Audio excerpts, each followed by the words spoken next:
Hey, chess fans, going to show you a great puzzle here, and a lot of really good themes in this puzzle. So let's take a look here. It's black to move, and although white is castled, which is usually good for safety, in this position, because black does not have a G pawn, um, the black's rook on G8 is pointing directly at the pawn on G2 and indirectly at the king on G1. So white should be a little bit nervous here, having that rook pointing down.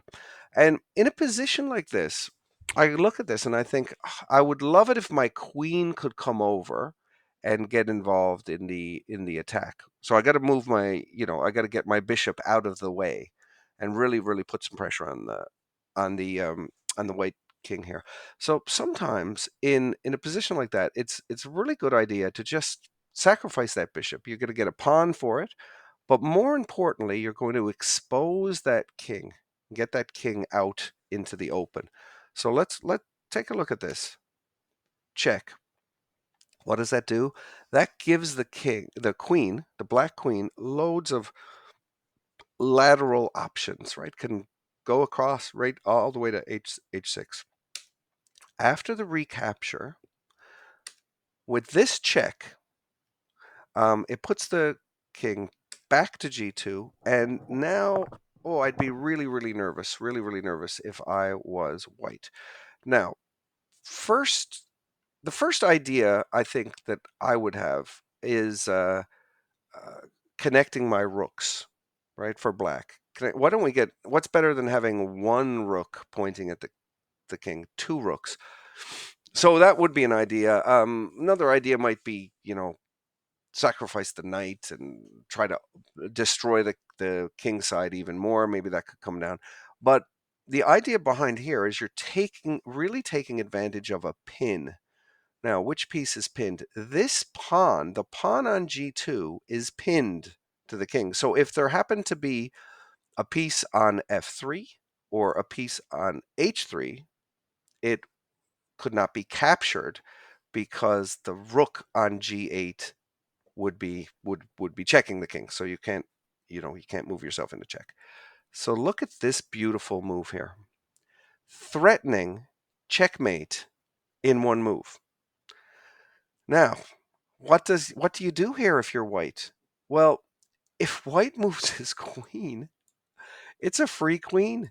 Look at this pin. This pin on g2 is nasty. So white can't do that. So it's just, I mean, a computer would make it give up pieces,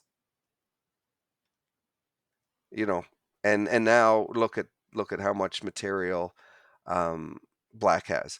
But okay, computer would do that just to keep the game going. But maybe a reasonable move here would be, to play here to block it off. But now look at this move. Okay, after white takes, you've got check,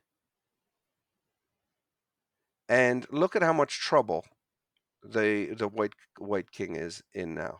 I mean, it's not going to be able to escape after this check. Check here, check here, and then checkmate. Right. So there's really not a lot of options after this move. Um, what if white decides, okay, I can't take that, and I just move here instead? Black can play in here, check, here, check, and then after just taking some material, you've got checkmate, checkmate again. So there's so much good that can happen in a position like this, where you just sacrifice a piece to get it out in the open. Now, I'm not saying sacrificing pieces is always going to be good, but in a position like this, here are the key things to look for. Um, your your king is castled, but your opponent has a rook on a semi-open file pointing at your king side. That will tell you that's one of the things to look for. Also, another reason to sacrifice a piece, of course, is to get sometimes more mobility for your queen, if it's going to expose the king, which this clearly does. It exposes the king. And then back here, and I mean, this is just a thing of beauty. Look at this pin. Unbelievable. All right. Well, thanks for watching. I hope you enjoyed this video about attacking and a pin.